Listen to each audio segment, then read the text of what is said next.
All right, here we are on James' beautiful I love this car. 58 Cadillac El Dorado Biarritz. Ooh, daddy. I mean, it's flawless. I mean, it really truly is. It's pretty damn nice. Yep. Now, he came by last week, topped him off on power steering fluid, gratis. I did a water pump and power steering and all kinds of stuff in the past for him. Because somebody did some hacky work, I'll say, in the past. And I had to do some time cert work. Yeah. And I did it all at his house. So that was interesting. We'll just call it interesting. So, here we are. Scotty. So He had a concern that he couldn't get the mirror. The control for the mirror kept on coming out, and he couldn't turn the mirror at all. Mm-hmm. It would just sit there. So I went, all right, well, it looks fairly simple to take off, so let's take a look.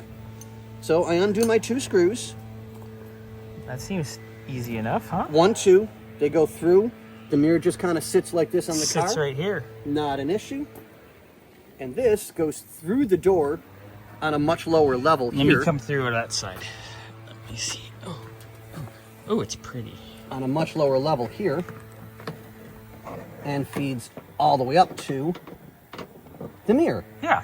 Great, not an issue. So I'm like, well, maybe it's just the locking screw, or nope.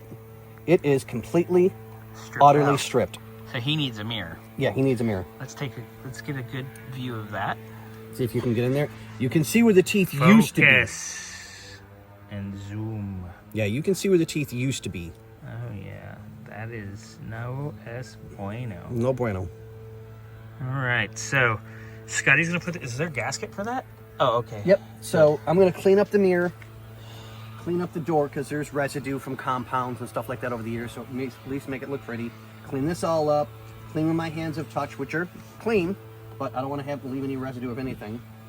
So we'll get this done and taken care of. Get them back together so he can still drive, and he can make up his mind as to what he wishes to do. Yep. But it needs a mirror. All right. That's all it comes down to, unfortunately. We'll get with him on a mirror. He did have another concern for you. Okay. While you're here, the shifter, the little indicator, right, has fallen. Like he knows what gear he's in. Obviously, and it can't get up. It can't get up. It can't get up. Okay. It needs Viagra or Cialis or a Blue Chew, whatever. So just see if you can figure that out a little bit. Maybe. I mean, if you can knock that out quick today and get that. Oh no, I've got to take. But I told him it's probably going to involve taking the whole cluster out, and that's a big pain. Yeah. So that's going to be a kind of a long-termer deal. So we'll probably do that down the road. Yeah, I don't want to start ripping this apart going, oh yeah, no. Yeah. All right. So I wanted to just discuss that with you. Yep. We'll come back. We'll get. Yeah, I'll get this back on. We'll show that back on. Yep. And then I'm going to set the timing. Because when he showed up the other day, it was... Set it for 88 miles an hour. Exactly. It was dieseling pretty heavily, but it was a hotter day that day. Yeah, but even still, you could tell the timing was definitely off. Yeah, it's advanced a little too much, so we'll back her down a little bit. Also, another question from James. Okay. The hood. I told him I'm pretty sure that's in the hinges, which usually it is. But maybe Mr. Body Adjustment Muskrat can take a gander at that too. Yeah? Morning, Chandler.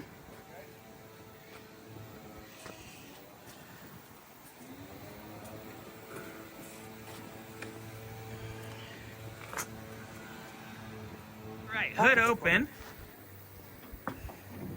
Which is fine because I got to do some timing. And we've had an issue with the rear of the hood sticking up, as we showed in the previous clip. What are you thinking, Scott? I hate the design of the hinges on this,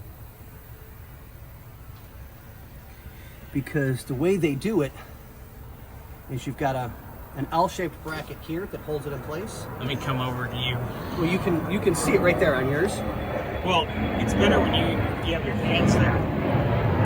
Thanks, United Airlines. We're trying to shoot a video.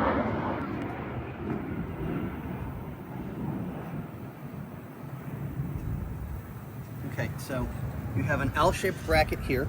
Mm-hmm. It goes right here, and the other part of the hinge bolts up here. Which is also where the fender mounts to. Correct. So it would be pull these two bolts, try to drop shim that this down without replacing these shims on top, because that's what gives you your alignment for up here. So you'd have to shim additionally. Yeah, you'd have to shim it so that it does this in the back end. And shim the cowl. Yep. That's a chore. Yeah. It's doable, but that's a chore. Yep. I'm sure. Because the only problem is we can't adjust it side to side, or we're going to smack up front. So it's got to be done equally on both sides as well. And look at the shim stack over there. Oh yeah. And all those shim stacks have to go Those back have exactly to stay. Yep. And then you have to go like this bolt here. So it's got You'd to be like, okay, I added 2 1/8" ones here, so you got to put 2 1/8" ones there and 2 1/8" ones in the shim stack there. Yep. So you can't change these. No, you have which to are add here. to those. No, this has to stay where it's at. The bracket's actually underneath the fender mount, which I just, if you, I'm pointing right down to it. That little circular tab, that's the fender mount. Yeah. So we actually have to loosen this up, take it out, loosen this one up and back, take it out, and shim underneath this So you tab. got to drop the. So you got to drop bracket. the back end. If you here, Bobby, got to drop the back end like Let that. me zoom out. I was whoa. Okay, there you go. Yeah, drop her down. And we probably only need, I would say, 1/4 inch to start. Yeah. At most, and that should tuck the hood down where it needs to be, because we're pulling the back end down, but we're not adjusting side to side, and we're not adjusting front to back, just to pull the back down. Gotcha. All right. Well, we'll discuss it with James and maybe have him bring it in. Thank you, Scotty. Scotty. Hey. All right. So, you got this all back together for James. All cleaned up so there's no more residue and junk around it, so it looks much better. Yeah. Clean the mirror, clean the chrome. Pretty. Cleaned up where my hands touch, so this way I know it's nice and it leaves clean. That's my biggest thing. Yeah, it's nice. So, but yeah, he needs a mirror. That's what it boils down to. The previous video will show that where the gear on the inside of the mirror is just stripped. Yeah, the splines. Yep. So. All right. Well, we know. Yeah, and knowing is half the battle. All right, so Scotty's got that. I got the air cleaner off. I am getting ready to adjust our timing. Get that handled, and then James can come get it. All right. So I took 2 degrees of timing out. Didn't really change the idle much or anything. I did adjust the idle mixture just a hair, just a scotch. That should help it a little bit on the hotter days.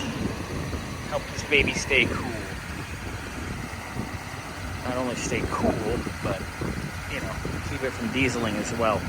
So everything's good there. Scotty and I had a conversation, as you saw, about the hinges. I wanted to show that it is up more on the driver's side than the passenger side. You can also see on the shut lines that the hood is very far over to the driver's side. It's out of adjustment as well. So there'd be some work in that too. It's funny because it's super tight here, but it's super wide down here. But it's pretty consistent over here. So part of it is the bottom of this fender on this side as well. So maybe this needs to come in and this needs to rock back. Just some adjustment, a lot of work. That's some pretty in-depth work. But it's a beautiful car. We'll see what James wants to do. But for right now, it's ready to go home.